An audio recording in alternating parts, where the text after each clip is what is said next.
Wire பூரா உள்ளே பூரா போஞ்சு போய் கிடக்குண்ணே. இது அப்படியே பேட்ரி உட்கார்றதுக்கான காரணமும் இதாம்ண்ணே.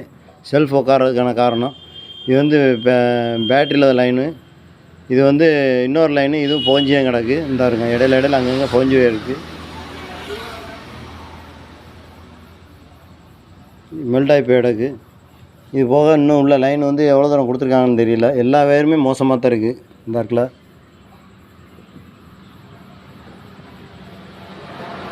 இது வந்து இக்னேஷன் சாவிலேருந்து வர லைனு. இந்த லைனு தான் இப்போ பிரச்சனையாக இருக்குது. இது வந்து தனியாக எங்கே வரைக்கும் இந்த கம்ப்ளைண்ட் எங்கே வரைக்கும் போதும் அந்த கம்ப்ளைண்ட் பூரா பார்க்கணும்னே. அப்படி இல்லைன்னா வேறு வயரிங் மாற்றுறது நல்லதுண்ணே. இதெல்லாம் இந்த மாதிரி வேலையெல்லாம் நம்ம கொஞ்சம் பார்க்குறது குறைச்சிட்டானே. வயரிங் கிட் வாங்கி மாற்றி விடுறது ரொம்ப நல்லதுண்ணே.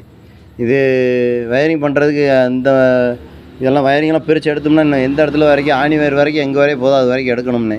இல்லை அப்படின்னா வேறு வயரிங் கிட்டு மாற்றினோம்னா செல்ஃபு, ஹார்னு அடுத்து தொந்தரவே இருக்காதுண்ணே. இந்த வயரிங் கிட்ட எல்லாமே மாற்ற வேண்டியது இருக்குண்ணே.